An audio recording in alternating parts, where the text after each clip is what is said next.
Hello, everyone. Welcome. Come on in. We're going to give it just a minute for everybody to get in and get settled, like you're walking into the room. If you can go ahead and introduce yourselves in the chat, you can include the organization you're affiliated with and your land acknowledgement. And we will give it just a minute and then get started.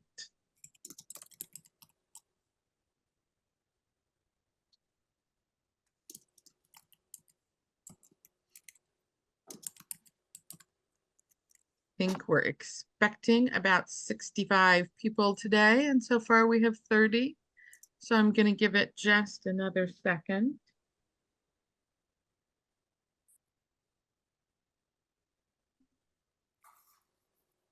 Fun seeing all the folks that are here. Okay, it's 11:02. We're going to go. I don't want to reward people that are late while punishing those that were on time. Good morning. It's still morning. I'm Terry Ball. I am the Senior Programs Manager for California for the Arts. I'm sorry, I just got distracted. I start seeing people that I know in the chat and get all excited. Welcome, Shenandoah, and congratulations on your engagement. Okay, back to behaving in a professional fashion. Welcome to the Equitable Payroll Performing Arts Equitable Payroll Fund webinar. My name is Terry Ball, and I am the Senior Programs Manager for Californians for the Arts, and I am heading up our work on getting this program launched. Here with me today are also from our team, Beatrice Casagran and Martha Dimson and Amanda Sanchez. We have two other team members, Sophie Lynn and Allison McSwain, who are off working away and not here today. They're busy doing a bunch of other stuff for the program.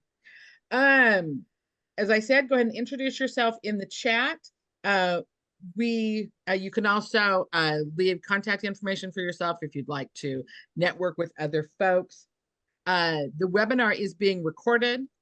By the end of today or first thing tomorrow, you will get an email follow-up with a link to the recording, a link to the slide deck, a link to the program guidelines, and a document of links for the other links and things that we might share during the webinar. Martha will put into the chat a link to the links document, so you don't have to be copying and pasting to collect things throughout. Okay, let's start the slideshow, Amanda.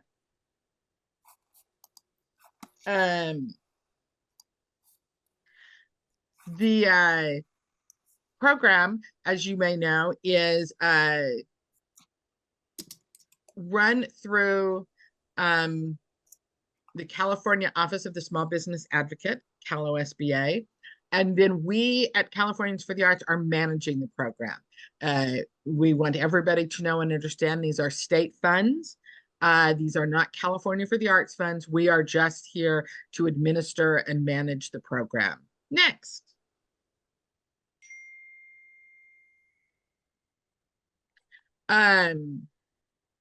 So we've covered all of that. So go ahead to the next slide. Sorry, I started the slideshow a little late. So Californians Arts Advocates and California for the Arts are our two organizations. They are two separate nonprofits, but we are sister organizations. Californians for the Arts is your statewide arts advocacy organization, arts advocacy service organization.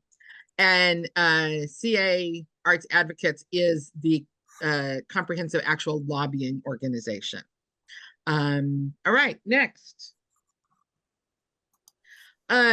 Questions are welcome at all times. The way that we'll work the questions is please put them in the Q&A function and not in the chat. That helps us in two really important ways.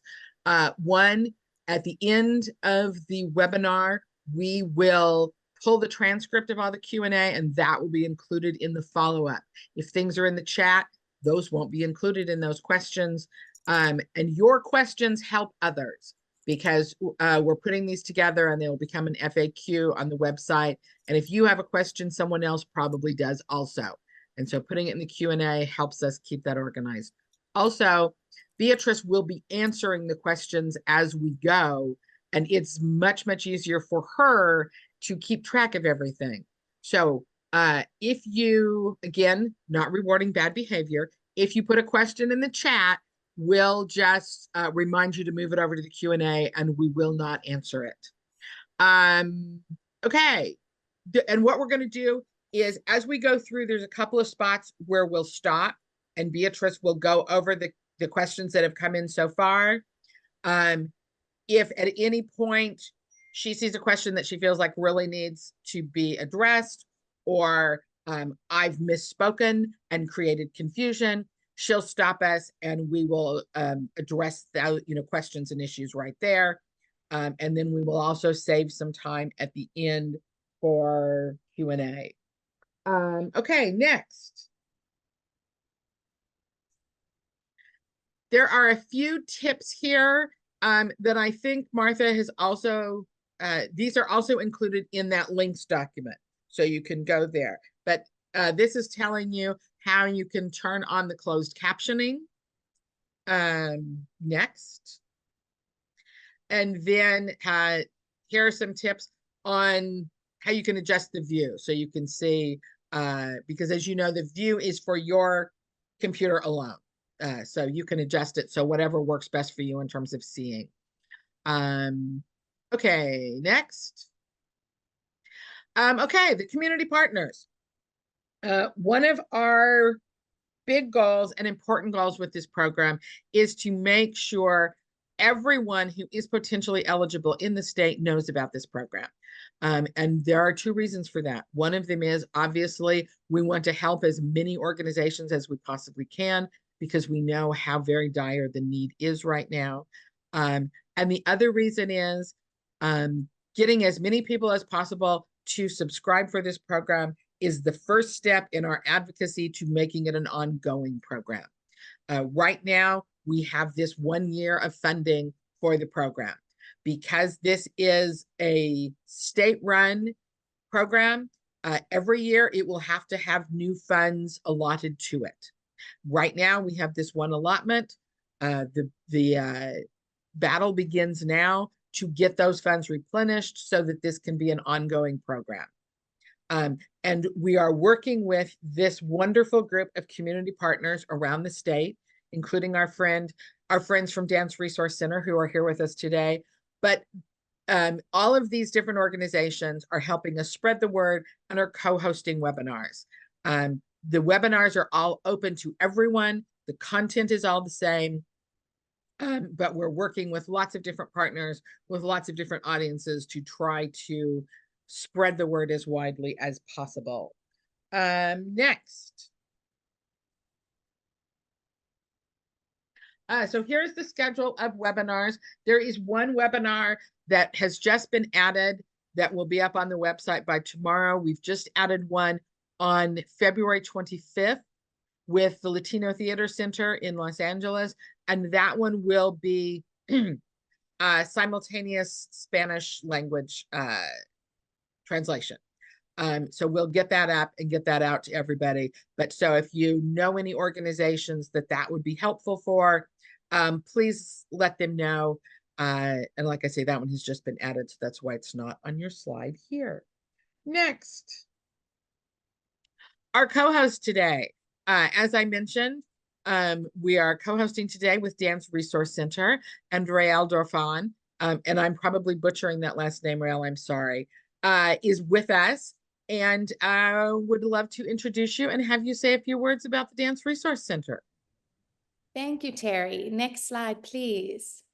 We are delighted to be co-hosting this webinar alongside you. We appreciate Californians for the Arts' vigorous work, which elevates our field and continues to project our voices. PAEPF is yet another example of Californians for the Arts moving arts and culture's best interests forward thoughtfully and productively. Thank you for collaborating with us in this capacity once again, and for your tireless ongoing efforts. For nearly 40 years, oh, sorry, I thought we had the slide of. And I was just going to say, I'm so sorry. I think you were supposed to have a slide and it doesn't seem to be here. That's We okay. we will include it before we send this out to everybody. Perfect. So sorry, we're moving too fast. That is okay. So I'll just give you a short spiel on DRC then.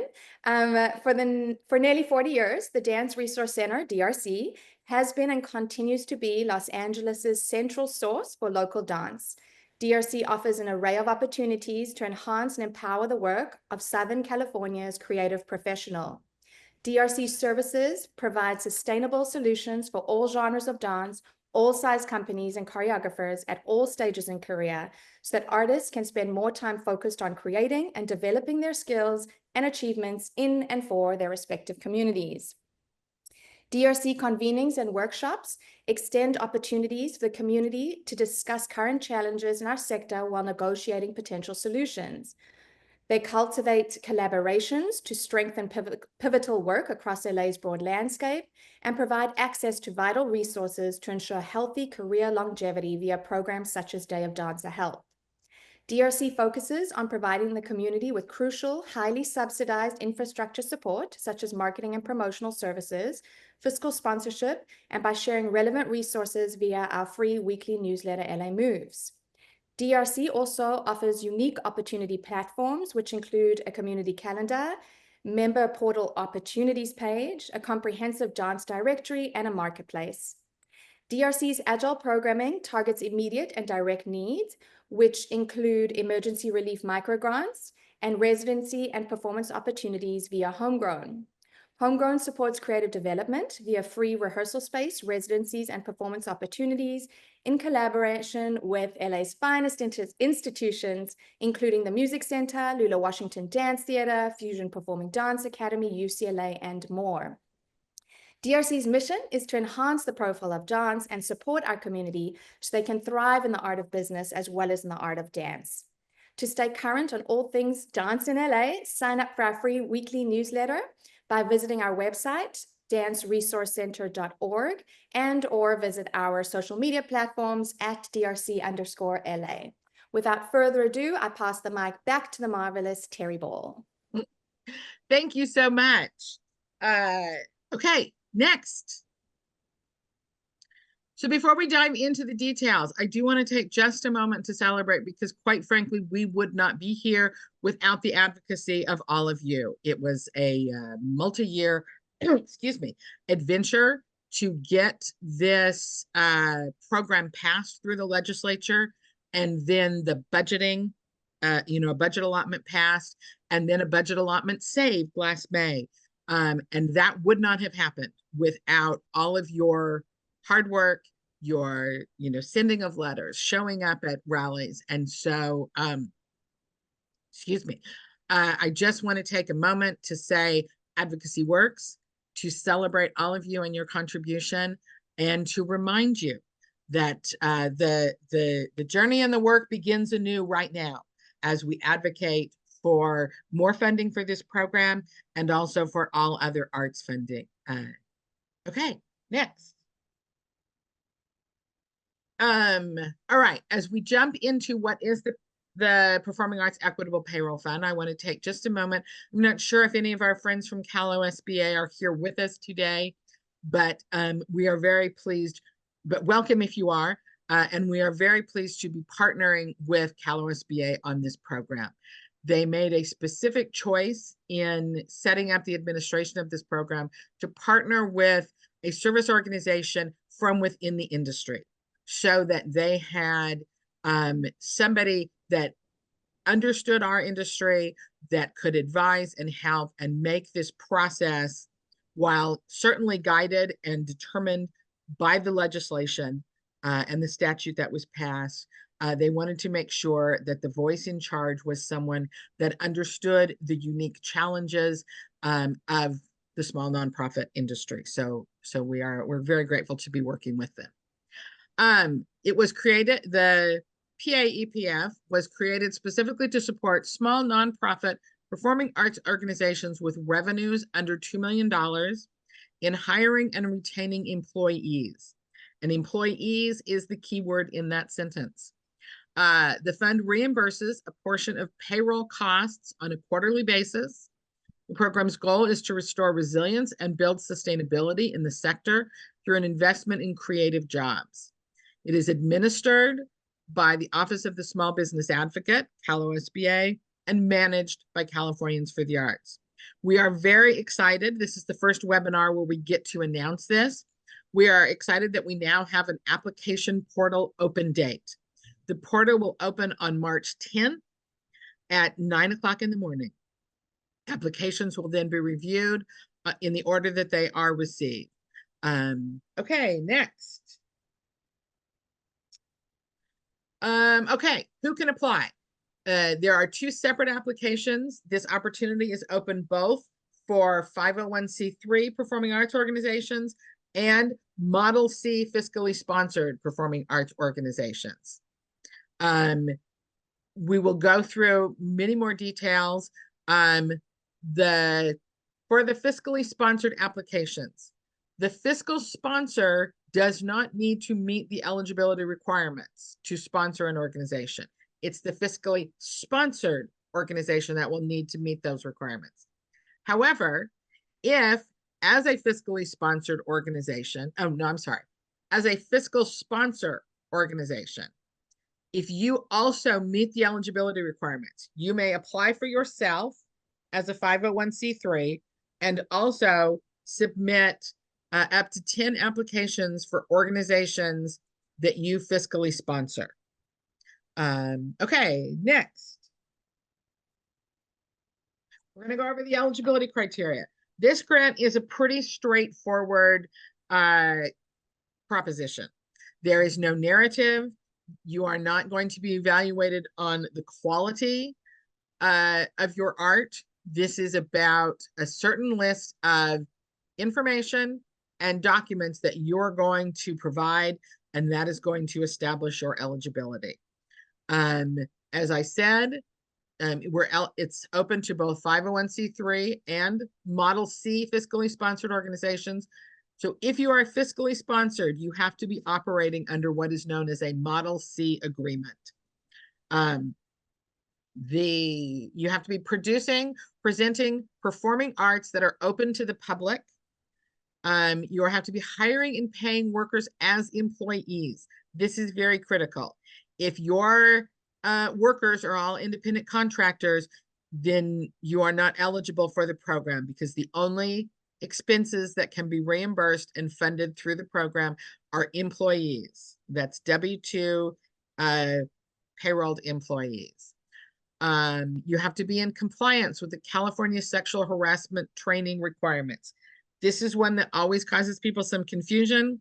There is a link here, and there's also a link in the links document to take you to a state website to help you understand what the requirements are for your organization for sexual harassment training. They differ in some cases for full-time employees versus part-time, and also for seasonal versus temporary employees versus permanent employees. So we're not going to go into those specific details here because they vary a lot, but there is a reference there for you to go and look it up. For this requirement, you are not going to be required to upload the individual certificates that individuals get when they pass the sexual harassment training. Your authorized signer, the legal entity signing off for you in this grant, is going to sign a certificate of compliance. It's going to ask a number of things, and one of those is going to be, are you in compliance with California sexual harassment training requirements? And the other question that we have a lot is, when do we have to be in compliance for? Be in compliance by. As long as you're in compliance when you submit your document, that is good. You know, one of the hopes in putting some of these things into the legislation is that it will bring people into compliance. So this is one of the things that you can be working on now, even before the program begins. Two other requirements are that you have a written DEI policy in place and a written anti-harassment policy in place. Those have to have been approved by your board. You will upload the policies along with the date they were adopted and last updated. You're not going to be evaluated on what those dates are. You don't have to have had a policy in place for the last 3 years. You just have to have one in place when you apply for the grant. Now, I know there is a lot of conversation and controversy and concern right now around DEI policies. What I can tell you is this is specifically written into the statute for this program. At this point, the only way to take this requirement out of the statute would be to pass new legislation. There is no plan at this point in place to do that. So as far as we know, and in everything we expect, this requirement will not be changing. Okay, you have to have a mission statement. You have to be certified in good standing by the California Secretary of State.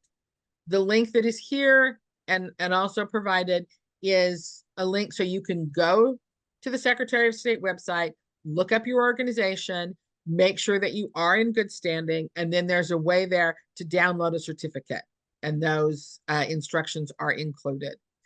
You have to be able to provide 990s for the last 3 filed years. So not for 2024, but for the last 3 required filed years. For those of you that file the 990 in, which is just the postcard filing that doesn't include any financial information, you will instead upload your form CTTR1, which is a state form that you file every year that does include your financial breakdown. That's the only reason why. For some people, it's the 990. For others, it's those. If there is some issue with, you filed an extension or something, it has to be the last 3 filed years, and those can be within the last 5 years.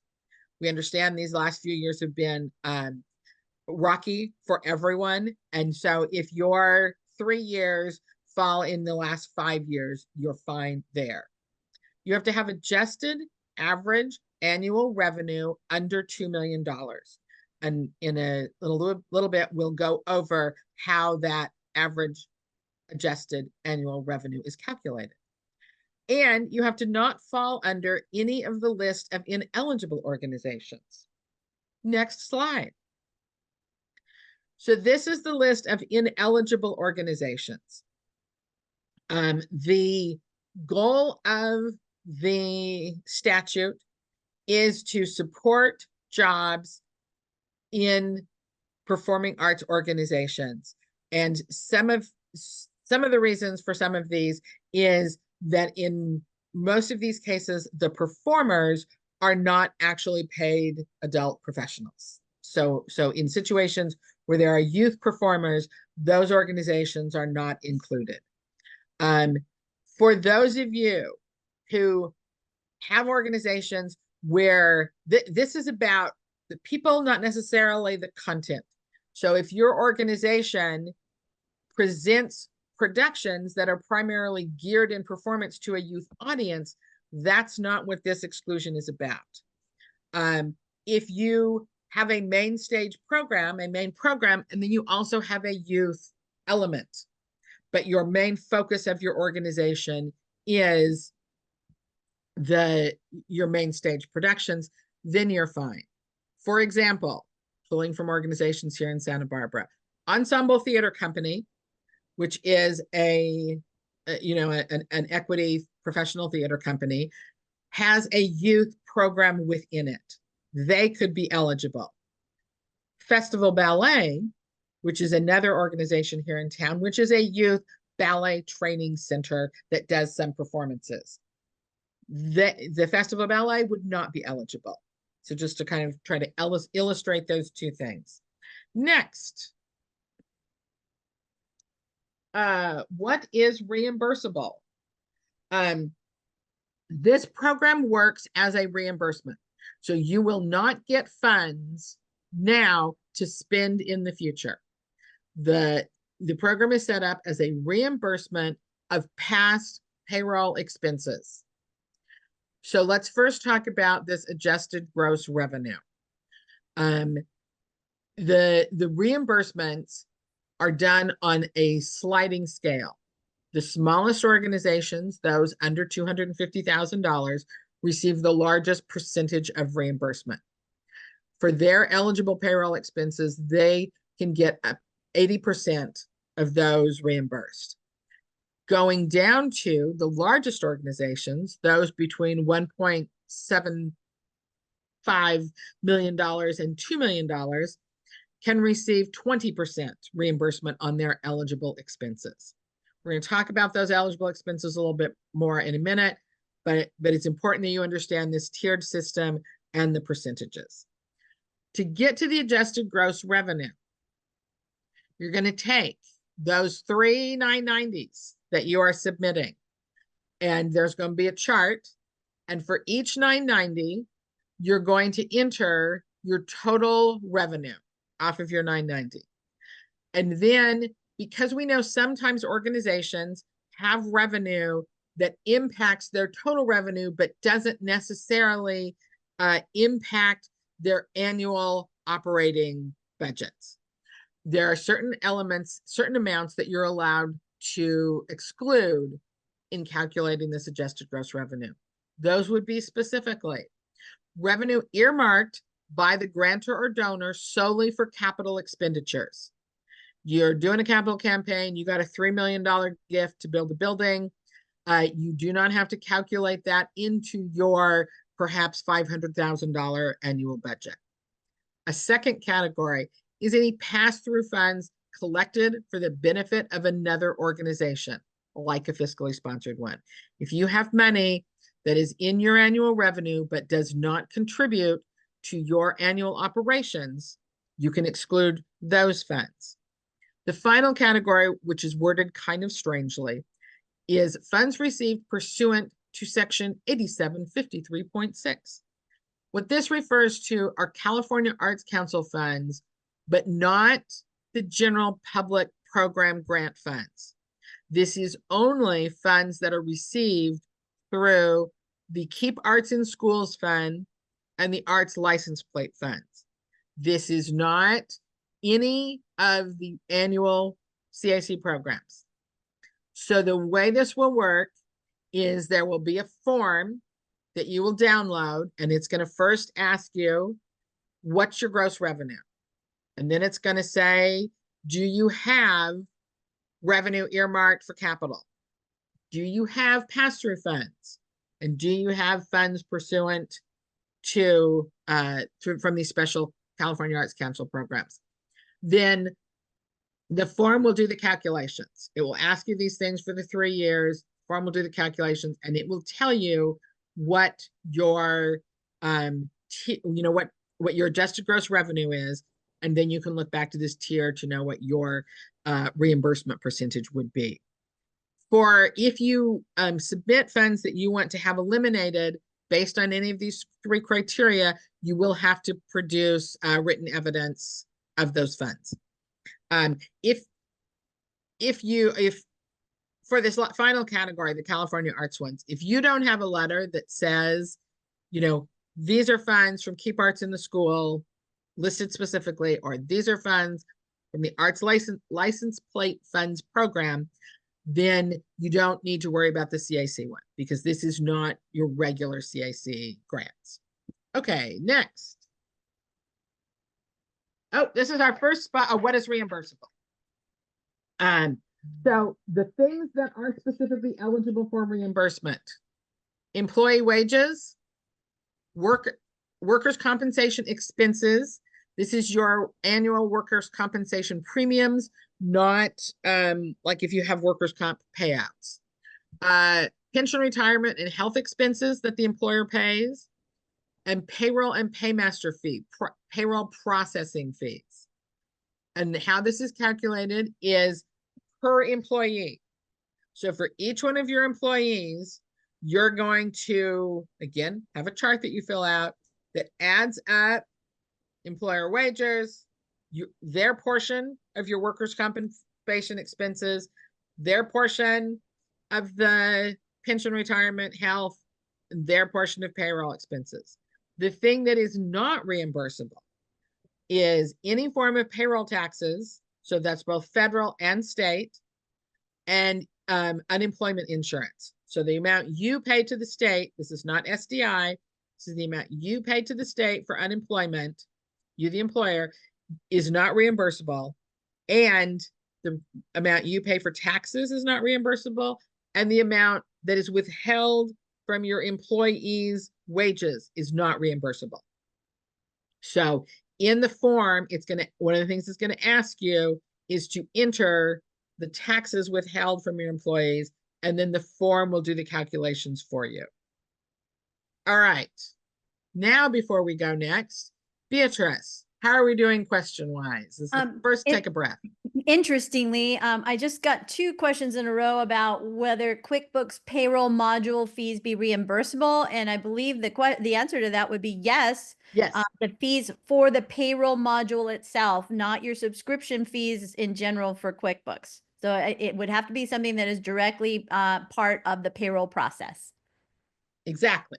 So, QuickBooks payroll, Gusto, paychecks, if you're working with a paymaster, all of those fall under the payroll paymaster fees. What else you got? Everything's been Quiet?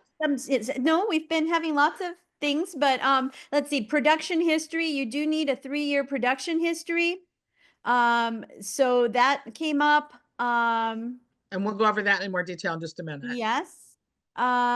So far so good. You're clarifying so much. I think we're good. Excellent. Third time's the charm, evidently. Yep. Then let's go on and look at the rough timeline. Okay, so this is the one slide that didn't get updated. The application portal will open, as I said, March 10th. The way this will work is applications will be reviewed by our team at CFTA. We will review the applications. If there are any questions or problems, we will reach out to you and ask you to clarify, if we can't read your documents or anything like that. The applications will be reviewed, first come, first serve. If we have to reach out for clarification or for new, then your space in that first come, first serve is probably going to fall back. So you are very heavily encouraged to be very careful when you are setting up your application. Make sure all of the documents, and I realize there are going to be a lot of them, are very clean, nice, readable PDFs, so that we don't have to reach back out to you. After we have done our review, then the materials will be passed on to Cal OSBA, and they will do the final review and approval.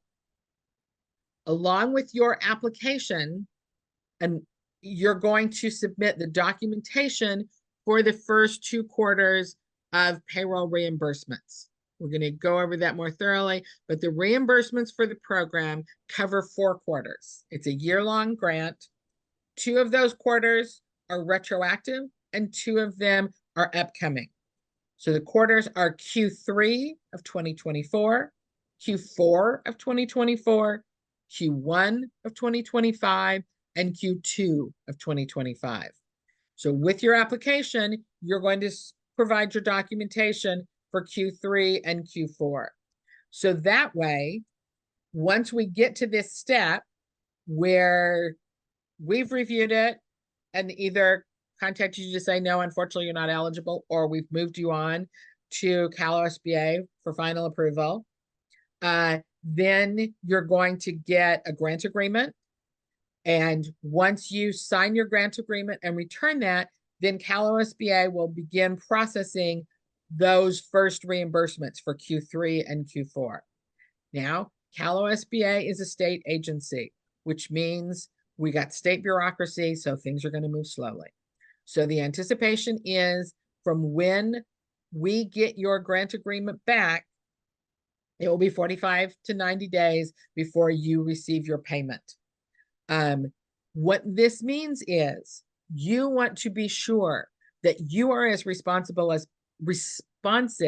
as possible anytime we have to communicate with you, because we can't control the amount of time the state bureaucracy takes. What we can control is our portions and your portions. And the quicker that we move things through that, then the faster it will move through the state as well. I'm going to jump out of sequence right here and just remind you, we'll talk about this coming up, but the primary contact that you put on your application, it is extremely important that that is someone with an active email who actively pays attention to their email. You do not want us to reach out to you and say, hey, you seem to have uploaded the wrong tax determination letter, or we can't read your PDF for your tax determination letter, and that email to sit in somebody's box for 3 weeks while you fall further back in the queue. So when you get to that point that you're picking your primary contact, make it someone who is going to be very responsive to emails. Okay, so we've gotten to the point, you've been approved, we're processing those first applications. Then we come to the end of Q1, which, and then that is when you will provide your documentation for your Q1 payroll expenses. And the process will then continue. OSBA will approve them, checks will be issued. We'll get to the end of Q2 of 2025, and there will be a deadline for you to submit your documents, and again, checks will be processed. Then at the end of the final, at the whole end of the process, there will be a final report that you will submit. This is going to be primarily things like demographics. How, you know, what were your job numbers at the beginning? What are your job numbers at the end? That kind of stuff. It's not going to be, again, a narrative report. All right, next. This is just a text version of what we have just talked about. One thing to keep in mind, though, as we're talking about quarters, these are all calendar quarters. Even if you are on a fiscal year, when we're talking about these 4 quarters, we are talking calendar year quarters for everyone. Another thing to talk about is the way the grant amount is formulated. Is we're going to take your projected expenses, your actual expenses for Q3 and Q4, and your projected expenses for Q1 and Q2, and set, here's the maximum amount for your grant. Then when you submit your actual expenses for Q1 and Q2, your reimbursements for those quarters will be based on your actual expenses, but they need to be less than your projected. The reason that we're doing this is because we know it's a little confusing. Yes. Less than or equal to. Less than or equal to. Yes. Sorry. Thank you. The reason that we're doing this, because I do realize it's a little confusing, and why do we have to project? Our anticipation is we don't have enough funds in this allotment to actually fund all of the organizations in the state. And we don't want to put anybody in a position of being told, yes, you're funded for a year, and then not be able to fund them. So we need to set amounts on these grants as we go, so we know how many grants we can award. And it behooves, yes. You're going to say it now. Okay. So it behooves you to be very careful about your projected expenses. And we'll talk about that more. But you want to be realistic, but don't overblow your estimations, because the only thing that you're doing by overblowing your estimations is hurting other people. And I'm just going to be totally blunt about that. You will not get more money just because you project that you're going to spend more money. The amount of money you're going to ultimately be reimbursed is going to be based on your actual expenses. But the number of grants we can award will be impacted if everybody makes wildly high projections for their Q1 and Q2 payroll. There was one other thing I was going to say. There was one question relating to this. There's an organization that has been having volunteer executive director, and I forget what else, and they plan to hire these folks, and wanted to know if they would be reimbursable. And as I said, as long as they are hired, and you can, Yeah. reimburse for them. But yes. The clarification there is a lot of people are thinking of this grant as a way to get started. What you can't do is apply and get the money to hire the executive Right. director. So if you say, okay, we're hoping to get this grant, I don't have any employees to submit for Q3 and Q4 of 2024, but we're going to have employees in Q1 and Q2. But what you're going to have to do then is hire that executive director, pay them through Q1, and then submit for reimbursement. So it's not a here's money, go hire your person Right. situation. It does have to be a reimbursement. Okay, I think we have covered all of those. Let's move to the next. There have been a couple of questions, Terry. One of them I said we needed more time on, or we needed to research, but I think I know the answer. I just didn't want to give a wrong answer. If somebody has a fiscal sponsor that is out of state, but they're here, are they eligible? I don't think so, because I will double check this with the state, but I believe they are not, because the issue is your fiscal sponsor is the actual grantee. Okay. That is who is contracting and is the grantee with the state. And I think the state for these funds can only grant to California entities. Okay, great. I And then the other related question is if an entity is a California entity, but they have out-of-state employees, can they submit for reimbursement for those folks' pay wages? And I believe, at least my understanding was that they can't, but I wanted to double check. And that would be the same. I believe you are correct that it doesn't eliminate all their employees, but if all of your employees are out of state, then no, you could not. The state wants these monies to stay in the state. Now, if as part of your activities you tour and some of the work is performed out of state, even though your primary, that is okay. Yeah.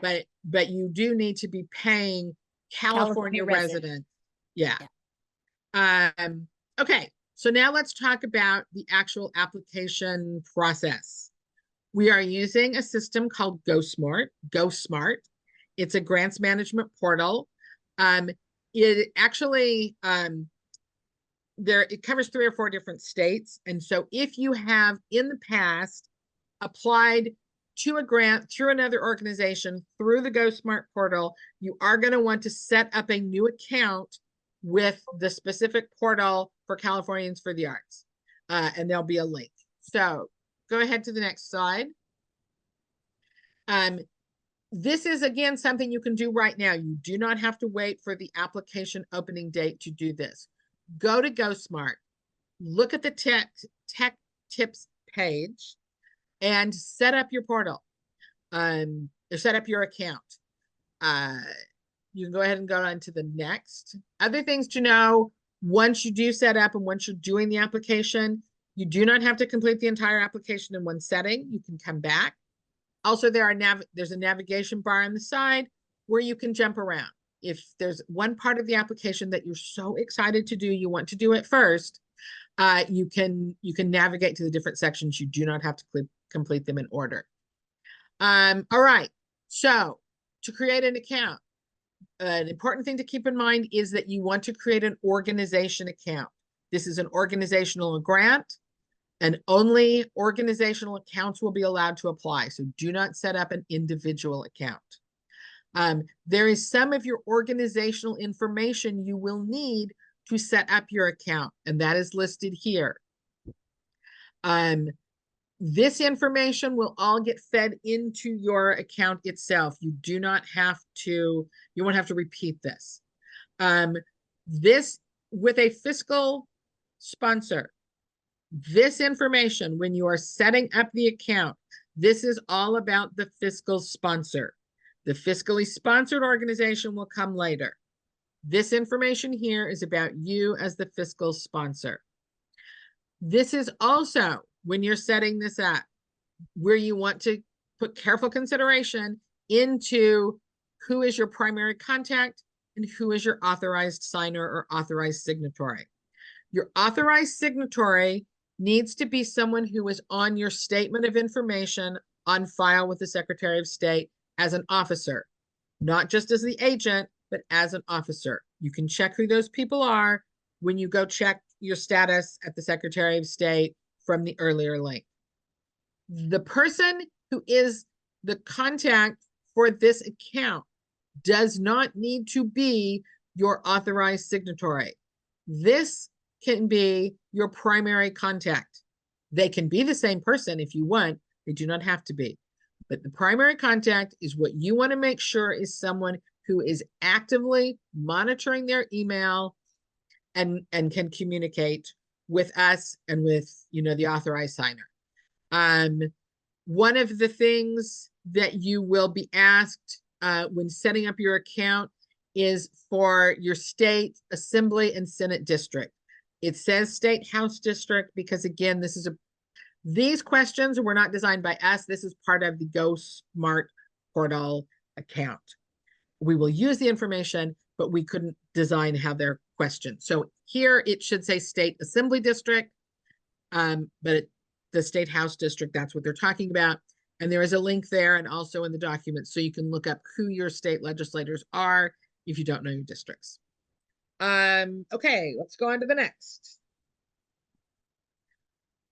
As we've talked about, there are two separate applications. Everybody goes to the same place to set up your account. Then when you come back on March 10th to start your application, 501c3s, there'll be one application. Fiscally sponsored, fiscal sponsors, there'll be a separate application. And again, it is the fiscal sponsor that sets up the account and that submits the grant. There's information about the fiscally sponsored organization, but the grant itself is with the fiscal sponsor. They then, you know, pass the funds like with any other grant onto the fiscally sponsored. Okay, next. Okay, first they're gonna ask you for some more organizational information. One of the things to keep in mind throughout this process is some of the information might seem a little strange. There are some questions in the statute, like what's the primary size of your venue, or what's the size of your primary venue, that are included in the statute that we have to collect. And so they don't impact your eligibility, but whether or not you answer them impacts your eligibility. We have tried to make this as simple and straightforward as possible, but there is some information that we have to collect to fulfill the needs of the statute and also our responsibility to the state in managing the grant. The state, because these are state funds, needs to be able to report back to the legislators about how these funds were used. So for example, you'll see that you're going to be asked for your county, and if your mailing address is different from your business address. Okay, next. Next, there is a list of documents that you are going to upload about your organization. As you go through for the fiscal sponsor applications, the application will be very clear when they're asking for information or documents as to whether this is fiscal sponsor that we're talking about or fiscally sponsored. Pay attention. Some of the things like a mission, you're going to provide for both organizations. Something like a 990 is only going to be coming from the fiscal sponsor. So just make sure you read all the questions carefully. So the documents here, 501c3 determination letter, copy of your articles of incorporation, that certified business certificate from the Secretary of State we've talked about, the 990s, your organization's DEI policy, and your organization's anti-harassment policy. Yes. Terry, there's some confusion. The actual certificate that they give you doesn't list all your officers and signatories and stuff. Right. But your statement of information that you have to file with the Secretary of State and the RF, whatever it's called, those do. And so there's two different things. You're uploading your certificate of status to show that you're in good standing, and then make sure that you use the person that you have designated as a signatory, that person is the one who is designated here as signatory for this grant. Yeah, I'm sorry that I created they're two different. You can find them both at the same place. If you're not sure about your statement of information, you can look at it at the same place you would be printing your certificate. Sorry, but the certificate does not list those things. Right. So don't worry about it. You upload your certificate, but you go and look for that information in your statement of information so that you can make sure that you're using the same people, the same person that you've designated. And make sure you use that same authorized signer throughout the process. Yes. So there are a couple of different things that need to be signed, and you want to use the same person. Okay, next. Oh, one more. Yeah. And this has come up before. People who have PO boxes as mailing addresses. There's a place to put in your venue, right? And then your mailing address? Yes, Or is this a problem? there's a mailing address and a place of business. We have not been given any prohibition on using PO boxes. Right, I've had that question also come up written in Yes. a few times, also around what Assembly and Senate district, which address should they attach to? I would go with your business address. Again, this is informational. Your application is not going to, if you do your mailing address instead of your business address, that's not going to impact your eligibility. The hope is, because, or the reason that information is collected, quite frankly, is for reporting back. And as we all know, legislators really like to know how their direct district was impacted. And by collecting that information, we can tell, the senator from District 9, here are the organizations. So here's a good question. The certificate, how recent, how current does it have to be? Do we have a drop dead 1 month, within 2 weeks, within a week, that day? I would say let me double check with the state. I would say in the last 6 months.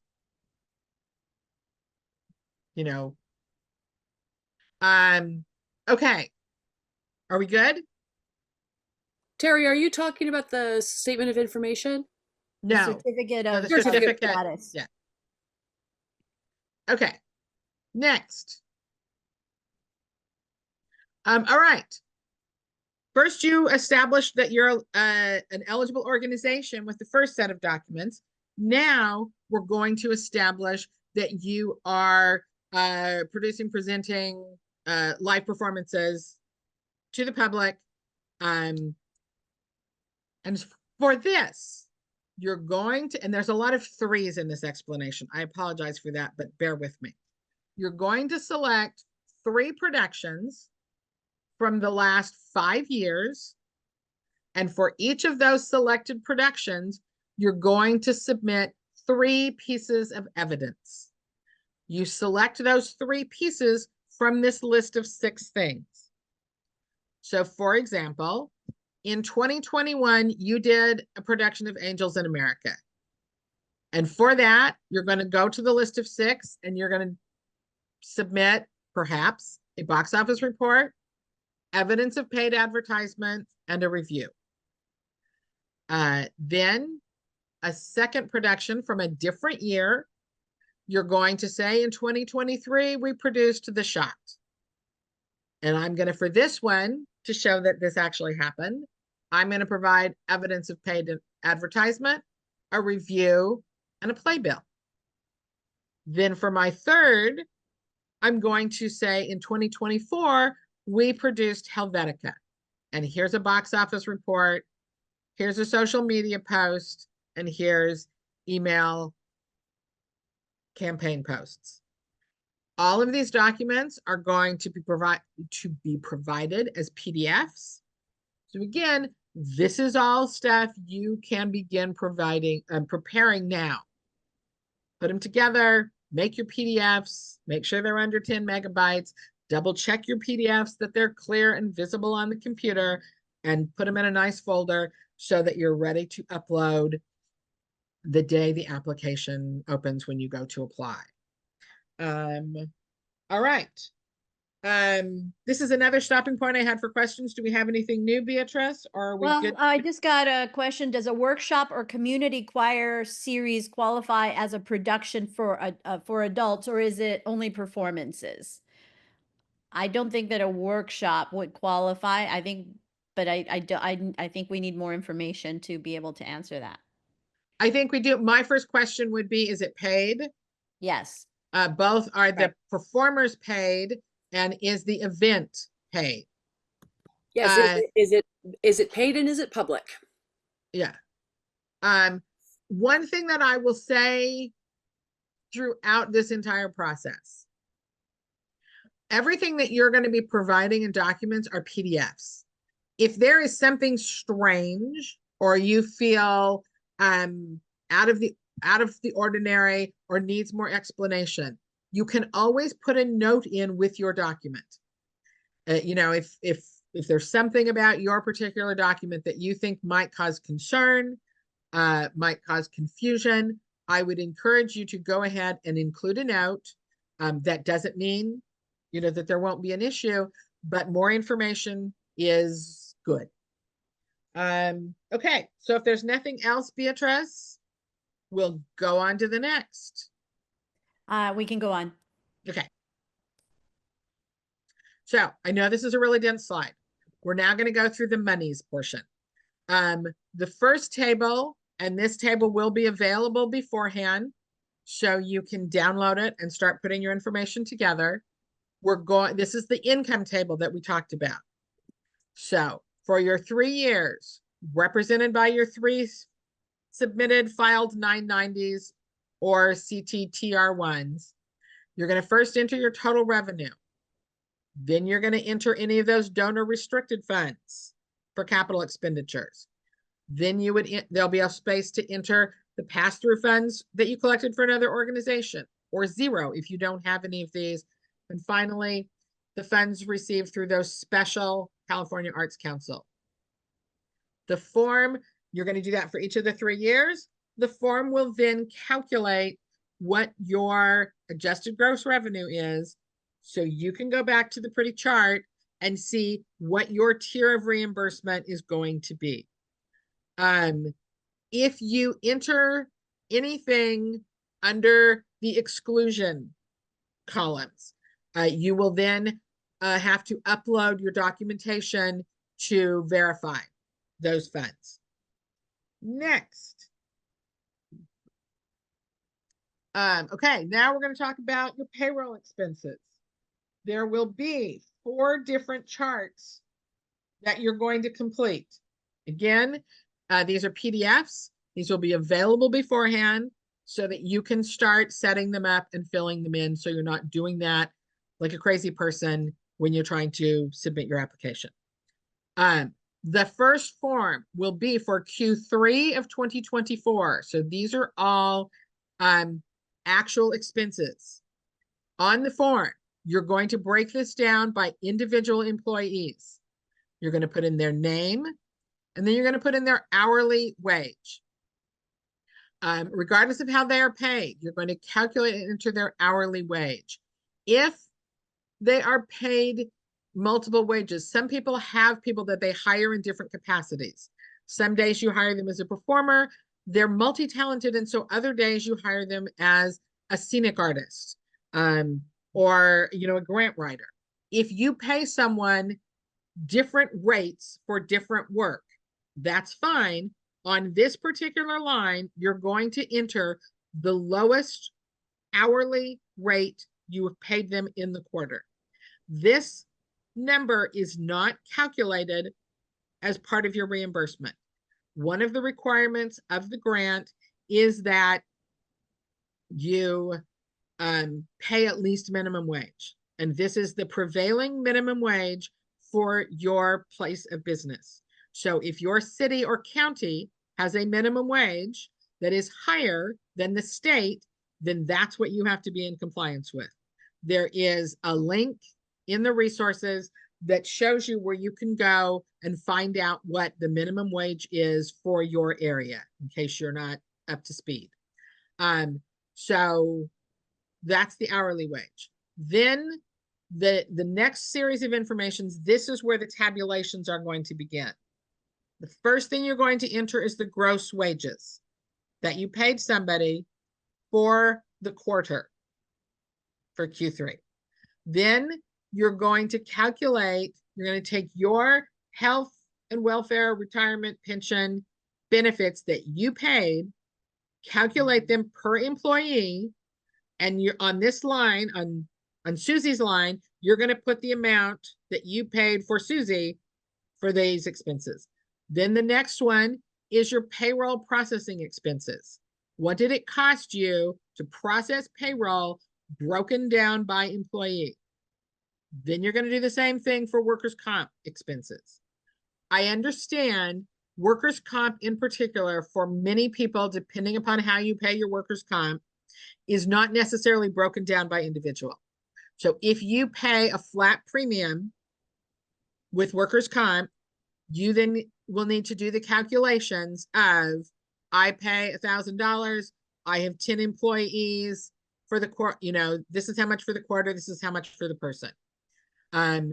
Most of your payroll processing is probably already broken down by person, but if there's part that is aggregate, again, you're going to have to calculate those individual pieces. Then there will be a square that asks for the taxes withheld. And this is the state and federal taxes that are withheld from your employees' payroll. That goes in there. And then the form will calculate, it's going to add up the things that are reimbursable. It's going to subtract out that which is not reimbursable, the taxes. And then the amount per employee is capped at 10,000. So if your total for somebody is 20,000, then only 10,000 of that is eligible for reimbursement. And then the actual reimbursement is based on your percentage. So if your employees' expenses total up to $10,000 and you are in the under 250,000 category, then you would get for that employee, if you are deemed eligible, 80% of that $10,000. And you're going to go through each employee and do these calculations. And you're going to do that for both Q3 in one table and Q4 in a separate table. And then we're going to go on to the next one. Now we're going to move on to these projected expenses for Q1 and Q2 of 2025. I realize for a lot of people, if you're doing productions in these 2 quarters, you probably have not cast them yet. You may not even have hired all of your support people. That's fine. You can include a role. And I mean, you know, whether it's the employment role, whether it's the role they're going to play, you know, third violinist, electrician. If you don't have the name yet, you can put it in the category. We do need you to break it down by individual, however. Don't put actors, because for each person, you're capped at that $10,000. So if you put actors into a line, that means for all of your actors, you're going to be capped at $10,000. So you want to put in each individual line, each role that you expect to have, and I mean employment role, I don't mean performance role, and break down all of the same information that you did for the actual expenses. And we have the information here again about this is going to set the maximum amount for your grant. But your actual reimbursement will be on your actual expenses once these are submitted following Q1 and Q2 of 2025. Okay, next. All of these things you're then going to need to provide documentation for. The documentation for Q3 and Q4 will be submitted along with your application. The documentation for Q1 and Q2 will be submitted at the conclusion of those quarters. You'll be do that as a follow-up report once you are granted. For wages, this can be, because different people have different payroll services, and paymasters sometimes process things different than payroll services. There are a few different choices in all of these in the categories. But what you're going to want to do is provide documentation that shows for the quarter, I paid this person and this is how much they were paid. This might be a payroll journal from your paymaster service. This might be your quarterly tax reporting. There's a quarterly tax that everybody has to file that shows, here are the people I paid, here's what they were paid, here's what was withheld. That will work. I know for paymasters, because of the payroll, the employer of record, some paymasters do not file these by individual employers. Some paymasters file them collectively for all of the employees that they process. In that case, you will need like a payroll journal or something from the paymaster. The important thing is you want something that shows the total amount you paid and then lists the specific employees you paid and what they were paid. Then you're going to do that same kind of thing to prove how much you paid for your workers' comp and that you paid it. The same for your health, pension, retirement, and the same for your payroll and paymaster fees. The state is not at this point locking in, this is specifically what we have to, because there's so many variables. And so they're trying to be understanding of what are the different ways that different organizations might establish these things. The important thing is to remember, you want documentation and you want it to prove the numbers that you are putting in the chart. Okay. How are we doing, Beatrice? We've got a couple of questions that have been raised in other seminars. The reimbursement question: if somebody reimburses tuition, reimbursements are not reimbursable, are not eligible.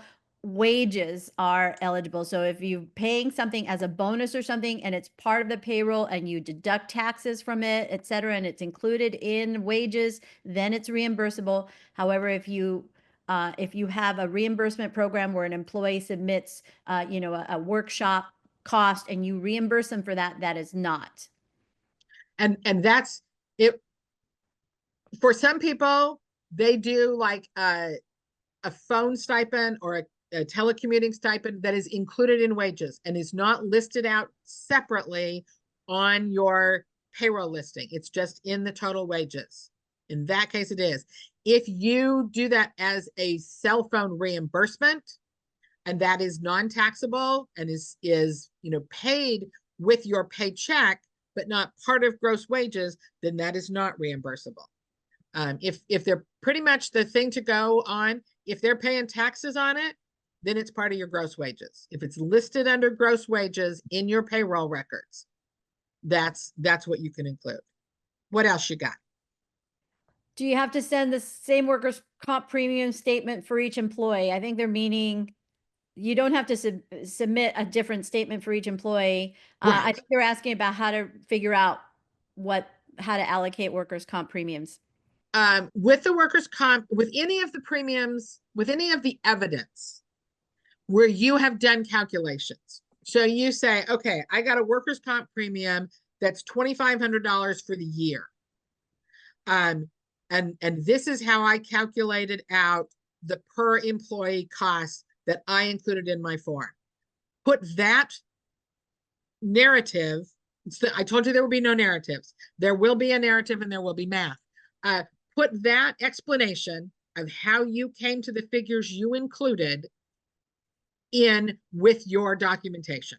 So no, you don't have to, if you list 15 employees and they're all referring to this same workers' comp invoice that you have, you only need to do the invoice once. Make everything as clear and easy as you possibly can. And so you might want to include a note when you create that PDF that says, this is the explanation for all of the workers' comp for, all of this quarter. Like I say, there's so many variables in how people pay these different things. We're not going to have a definitive, this is what you absolutely have to have for each one of these. Because I think that would only hurt people with such a new program. So anytime you are doing those calculations that you are probably going to have to do, most of you, for a portion of your payroll paymaster fees and your workers' comp, just include an explanation of how you came to the figures that you use. Yes, Beatrice. For documentation of individual employee expenses, are there separate categories for entering the information, wages? I think that's on the spreadsheet. Yes, there is a different box Yeah. for each one of these things. So there will be a row in the spreadsheet that's where you'll enter Susie Q. Jones, and then it will ask for her hourly wage. And then it will ask for her specific gross wage. And then each of the other categories specific to her. And then you'll come to the next line and you'll, enter Jerry, the electrician, and you'll enter her hourly wage and etc. So each item is broken down per employee because it has to be because of the 10,000 per employee per quarter. So that's why we're not just trying to be pains, but that's why all these expenses have to be broken down. Anything else? Nope, we're good. Okay, let's go on to the next. All right, as we talked about before, there are questions here that do not impact your eligibility.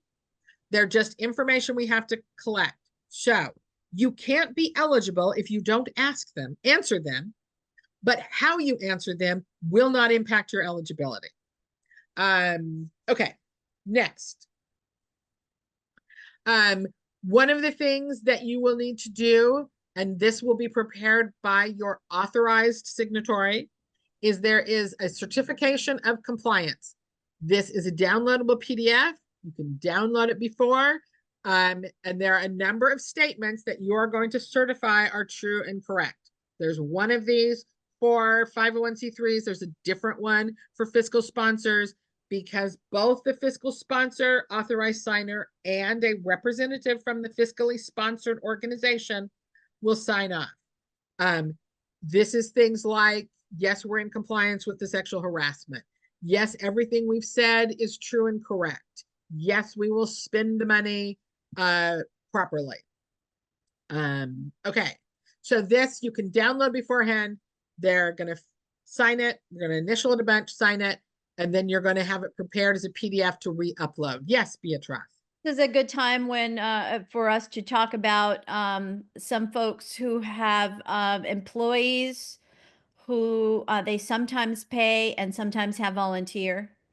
We're going to refer you to California law, but that practice is most likely illegal under California law. Talk to your labor law lawyer, because you will have to certify that you're in compliance with California labor laws. So do a little review on the impacts of AB5. Yep. And if you are not familiar, there are some resources and videos on the CFTA website that will walk you through the legal requirements around AB5. Yes. Okay, next.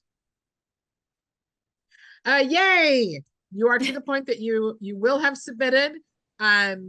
You will get an email that says you've submitted.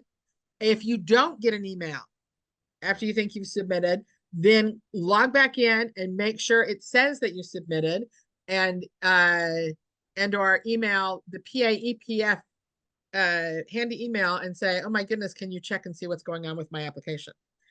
Once your documents are received, the next step will be you will receive some sort of communication from us.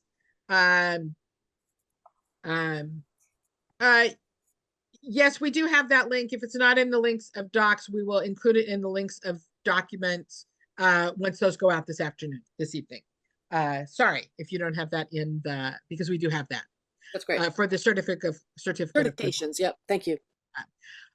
Okay, so we'll review if we have any questions, if there's something incomplete or that we need you to clarify in your application, we will reach out to you. Again, make sure you're being, you're covering that email. And then after we've reviewed, it will move on to the state and you will eventually be notified to be told either, we're sorry, you're ineligible, and here's why, or yes, you're eligible, sign your grant agreement, and on we will go. Next. Oh, and do check your spam regularly. For some reason, a lot of these things do end up going to spam. And even if you've moved it over once, sometimes they keep going to spam. So be checking that spam on a regular basis. Resources. Keep going. Next, sorry. We have tried to give you lots of good resources today. The production guide, the program guide, also, can you tell where my brain lives? Also has lots and lots of resources. We did not go page by page through the application today because I didn't want the webinar to take 3 hours. But the program guide does. It will take you through. It'll show you a picture of these tables that I've talked about. There's a list of definitions at the end. There's links. Anything that we think might be confusing, we've explained there. My recommendation is treat the program guidelines like your study guide back in school and go through and read it all, see if you have any other questions. The webinar will be recorded. Go back and watch the webinar, come to another webinar with your questions, email PAEPF at CA for the Arts. You can just email in your questions or you can make an appointment during office hours. I will tell you, I always heavily recommend submitting questions and getting answers by email as opposed to verbally for 2 reasons. One, it eliminates confusion. You don't have to worry about what you think you heard or be trying to scribble notes while somebody's talking to you. Also, if they've given you instruction on how to prepare material or, you know, how to sort through your answers, you have those in the email store. So I really, really encourage that. Go now, set up your GoSmart portal. Start gathering your documents. Go check yourself on the Secretary of State. Double check that your statement of information is in fact up to date and that it lists your current officers, and make sure, you know, carefully select who your primary contact is. Okay, the other really important thing, as we talked about before, it is in all of our best interests for this program to be very heavily subscribed. So both out of being a good human, let's make sure everybody out there that we know that runs an organization that might be eligible knows about this and is getting ready to apply. And we're doing it for their good and we're also doing it for our own good. Because when we go back to the state to say we need more money for this fund, we need it to be because those funds ran out so quickly. With the relief grants that were done during COVID, which were great and wonderful, but every one of them was undersubscribed. And what that has left the legislature with the belief that we ask for more money than we actually need. And that was a major impact when we were trying to get funds for this program. And right now we are in deficit times here in the state, and that makes getting funds even more difficult. The more people that subscribe to this program, the more that we can clearly establish the need. Not a speculation, not we think of, but we can show, look at all these people that apply. The stronger our case will be to get more funds in this, so this is an ongoing program. So you have both altruistic and non-altruistic reasons to help us spread the word. Next. Really, I heavily suggest following this link and going. There are tutorials on how to set up your account. There's tutorials on how to move through the system. Use this. Next. This is what we've talked about, where you can go and check your status on the Secretary of State. And you can also, up at the top, you can see in tiny letters, it says request your certificate. That's the certificate of compliance we've been talking about. Okay, next. Use a good email and an email that is checked frequently. Next. Ask for help. Email us, sign up for those office hours. We are here, use us. Next. I would be remiss not to invite you, please, to consider joining Californians for the Arts or California's Arts Advocates. If you are in the constituency of Dance Resource Center, they are also a very valuable service organization. And the only way any of these service organizations exist and can provide the free programming that we do is with the help of membership. Next, the final pitch is in April. We have our annual California Arts and Culture Summit, and even more appropriate here for this group today, Arts Advocacy Day on April 23rd. This is a free event, the Arts Advocacy Day, where we have meetings with legislators all day long. We meet first in the park, and it's arts advocates from across the state. It's incredibly impactful. The pictures that we shared earlier when we were celebrating advocacy with the signs about funding 1116 were from a couple of years ago. And we have advocates from all across the state, each go to their own legislator to say directly, here's why I think you should vote for this, support this as it comes through the legislature, and I am from your district, and here's how it will impact directly your district. It is unbelievably impactful, and I encourage any of you that can possibly come and join us to please do so. Next. Thank you. And that is all. So Beatrice, do we have any more questions?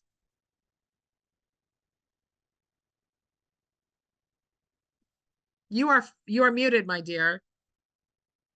I love that we've gotten this far in before we had to say that to someone. And you're still muted. It won't unmute you. Can I unmute you? Ask to unmute. That's so weird. I don't know. There you go. There you go. Sorry. So no, everything has been answered. People were asking where links are, and I sent, and Martha has posted several times the handy link document, but the guidelines document that is posted has these things with links in it. So go there, and you can check everything out. All right. Well, look at us. 7 minutes to go. I hope this was helpful. As I say, we will send out that follow-up email. Last night's I think went out at about 11 o'clock. So it all depends on how my day flows, because we do have to, prepare some materials. But at the very least, by the time you hit your email in the morning, it should be there with the follow-up resources. Good luck. Thank you so much for coming. I hope to see all of your names in the funded category. Yes. Terry, they're saying that there's no hyperlinks to the actual spreadsheets. I thought they were there. If they are not there, I will double check that. I know that just yesterday, Sophie was making an update because we were adding lowest wages in. So maybe there's an issue, but I will make sure that before the email goes out with the link to the program guide, that those are active. But thank you. So I'm going to make a note, check. We got one more question about, can we use performances from 2020? I believe the performances should correspond to the years that you've submitted, right? Or do they have, I forget. No, they just have to be within the last 5 years. 5 years. So yes, you can use performances from 2020. Yeah. Yes. I keep forgetting that one. That's all right. There's a lot of, the one thing that I forgot to say at the beginning that is very true is this is a brand new program. It is brand new, based on brand new. It is as also, as far as we know and believe, a first of its kind in the nation. So there is some of this where we are establishing as we go. And, there is, as we learn in advocacy, There is the intention of people when they're fighting for legislation. There is the reality of legislation that passes. And then there is the reality of execution once the lawyers get involved. So there are some of these pieces in the world of brand new that we are figuring out as we go. So we are glad that you are on the journey with us. And I will tell you, we are trying to make it, we're walking that line between assuring the state that there is no fraud going on, that we're doing everything we possibly can to prevent fraud, because that is most definitely a concern. It is a very real concern for all of us. We all saw the stories after the relief grants of the fraud that went on. So on the one hand, we have to prevent against that. On the other hand, we are acutely aware of how under-resourced all of the organizations are that are involved here. And we are trying very hard to ask what we absolutely have to have and not anything extraneous. I will answer very quickly the one question that I did see go by there. And yes, you can use virtual performances from during COVID. As long as they meet all of those, you know, as long as you can provide the pieces, virtual performances are allowed. But if you can copy that into the Q&A regardless, that would be really helpful. Yes. Because again, then we can share it with everyone. One of the things that you're going to get is a spreadsheet with all of these questions, and we will post them to the website. We'll eventually condense them and post them as an FAQ. And so your questions, I can guarantee you, if you've got it, someone else does. And so you're helping others. Okay, we got 3 minutes left. Anything else new, Beatrice? Nope. Any parting bits of wisdom, Beatrice? I have one tiny question. Well, let Beatrice finish first. No, I have no wisdom today. You have no wisdom. I want to wish everybody good luck. We're all in this together as we have been for years. And I just want to reiterate, please, Advocacy Day, go. If this is going to continue, and we very much hope it can, it's going to take all of us continuing to talk to people and advocate. So yes, that's it. Thank you. Okay, Martha, now you can have a turn. Well, everything that Beatrice said, most of all. When you want to find out who your legislators are using the tool that's in the Handy Links guide, it does ask you for a street address. So a post office box, if there is no street address, will not do. So I encourage you at that point to use your performance address, because this is where you will be providing the greatest service to the community. And it's not a determinant of eligibility. It's, as Terry mentioned, something that we are reporting back to the legislators so they understand who in their district is benefiting from this program. I have kind of a different, I'm wondering, and this is, let's discuss. I would have used my, where I vote. So if that's an option, right?